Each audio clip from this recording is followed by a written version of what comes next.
Tyler here from the FSP Transmissions YouTube channel, and today we're going to be talking about the red 2500 Ram, the Longhorn that came in limp mode, and the line pressures were pinned at 125. It was throwing one code, a low reverse circuit code in the solenoid pack. If you guys haven't seen the videos, go back on my page. We did a removal video of the 68, and we also did a teardown video of the 68. There is a lot of information in there for you guys to learn if you're wanting to learn. It's very educational. We had a couple good jokes in there. We had a great time doing these videos the other night. And again, I'm just trying to make some more content for you guys because I struggle at making long form content. I don't know why. It does take a little bit more work, but most of you guys have found me off of my shorts, off of my reels, whether that be off TikTok or Facebook or Instagram or YouTube. Most of you guys have probably found me off of my shorts. So let's get into a little bit of what I thought was going to happen, and then I'll tell you guys, what we did to fix the problem. What I thought it was going to be is a computer issue, like I stated in the video. Typically, when they come in limp mode, the line pressures are pinned. It ends up being a computer issue, and then you have to get the computer sent off, and then when you get it back, everything works as it should.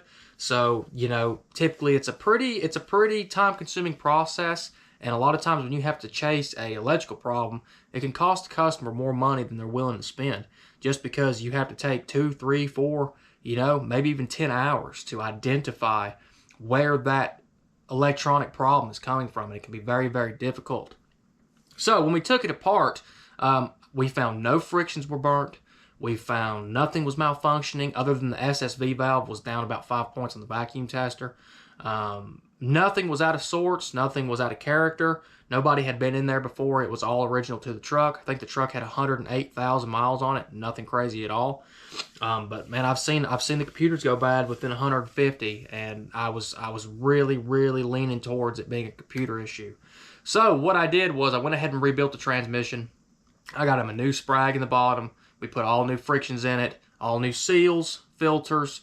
We put a 453 Transgo SSV valve in. Now you do have to have the reamer for that. If you are going to be doing these trucks frequently in the future, you need to make sure that you get the reamer for that kit. That is the best kit. I don't know if they make any drop-in kits or not, but I use Transgo SSV valves. I also use the Transgo accumulator pistons for the valve body, and that's also what we put in there. We put him a brand new solenoid pack on. Now we knew putting the brand new solenoid pack on, which I do on every single truck that comes in here, there's a chance that it could be the solenoid pack, just since it had that one singular low reverse circuit code. We were leaning more towards the computer side, being like, well, we may have to take this thing out and run the rabbit with electrical problems. But so I rebuilt it. I got it back in there, put a new torque converter in there. We filled it up with fluid, and the line pressures came back. The desired was fluctuating, and so was the actual. And you want a little bit of fluctuation there. You don't want them pinned, because when they're pinned, that's telling you there's a problem with the transmission. There's a problem with the communication of the transmission and the computer. You have to be able to data log this stuff. Back in the day with the 48s, a lot of the computers are corrupt on the 48 REs, and you can't data log it. And so we've been turning business away because you can't data log the computer. If the customer fixes the computer and brings it back to us, then we'll grant the job and be like, okay. But we can't warranty something that we can't visibly see. If we can't see the line pressure, I'm not going to warranty something saying, oh yeah, it's 100% right. I'm not going to be like, yeah, that's right where it needs to be, and it not be. That's a complete lie. So we got it back in. It took a relearn beautifully, and it had all 6 gears, had lockup. The truck test drove great. The customer came back. He was super, super happy to get his truck back so quick.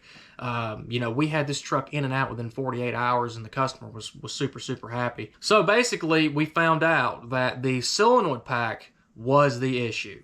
The solenoid pack was the issue the whole entire time, and we got really, really lucky on this, because it could have been a even bigger job having to send a computer off, get reflashed. It's just a mess, and then it takes up a lift, and you got to move it around with a tractor or something. It just takes so much more energy when there's an electrical problem on one of these trucks. But they are known to have these issues. So, you know, a forewarning to you guys, if you're out here trying to buy some trucks to flip, if you're trying to, you know, be a mechanic, make sure you have a scanner where you can read these line pressures. And you have to do a relearn on these trucks too. And I don't know if there's a lot of companies out there that are charging $6-7 grand for a reman transmission. And who knows if they're doing a relearn or not. You know, a lot of these shops are sketchy. So I'm just trying to give you guys as much information as I can to, you know, propel you into success. Because I don't want anybody out there that's watching my videos that's wanting to do it for themselves to say, oh, I watched Tyler's video and he told me to do this and it failed. I want you guys to be able to go and feel empowered enough to go and tackle jobs, these big jobs like this. So it was a solenoid pack, and man, that thing was great. It worked good. The line pressures were solid. We're so happy that it was just a solenoid pack. And again, we replaced that in every single truck. But man, I was really leaning towards it being a computer issue, and I absolutely hate that. So we got out pretty lucky on that truck, and you know, it was fun to make the videos. And you know, guys, I struggle at making these long form videos. I really do. So I'm just trying to get you guys some more content, some more context out here to try to, you know, help you understand the ins and outs of what we do and why we do the things that we do. Also, before I get off here, check out SoCarChemicalCompany.com. They have a degreaser called White Lightning. Now, this is the only degreaser that I use, and I'm not joking. A lot of other influencers out there, they're going to sit there and say, oh, you got to buy this because this is the only thing that I use. And it's like, no, you're lying.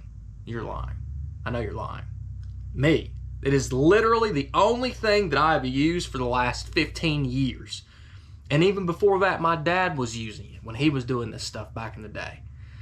This stuff peels the grime, the grit, the dirt off these transmission cases and anything else automotive that you're doing.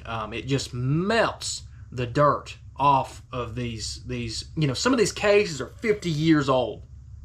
And the crud has sat there and got hot, got cold, got hot, got cold, got hot. And it like seals to the case. And SoCar's White Lightning degreaser, it just peels it off. All you got to do is sit it outside, have a good drain area where you can, you know, you can properly do your job, and you spray it off once, and you hit it with a pressure washer, hit it twice. If it takes 3 coats, it takes 3 coats. Some of these transmissions are extremely filthy. And I'm sure, you know, you can use it on an engine block. You can use it on your lawnmower. You can use it on certain, you know, cars and stuff like that, as long as you keep it wet. All the instructions are there, but go to SoCarChemical.com and check out their website. If you see something you like, use the code Tyler10 and get you 10% off, because we are affiliated with these guys, and I just wanted to shout them out. I'm going to continue to shout them out because they make such a good product. And I stand by the stuff that I use, and I stand by their products that they give me. I really do. So just trying to help you guys out in the long run with this stuff. There's a lot of people out there saying use oven cleaner and other crap like that, but I've tried it all. And SoCar Chemicals White Lightning degreaser takes the cake every single time.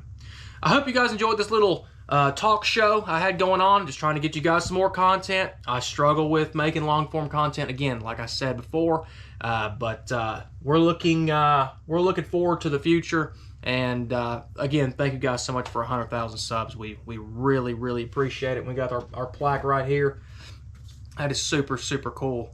It's something that I never thought that I was going to be able to accomplish, and I'm very humbled to hold this in my hand and say that I did this, especially the background that I come from. Lots of long nights and blood, sweat, and tears went into making these videos, and I just really appreciate you guys watching. So we'll see you guys next time. Hope you have a great week, and keep watching FSP Transmissions. Thank you.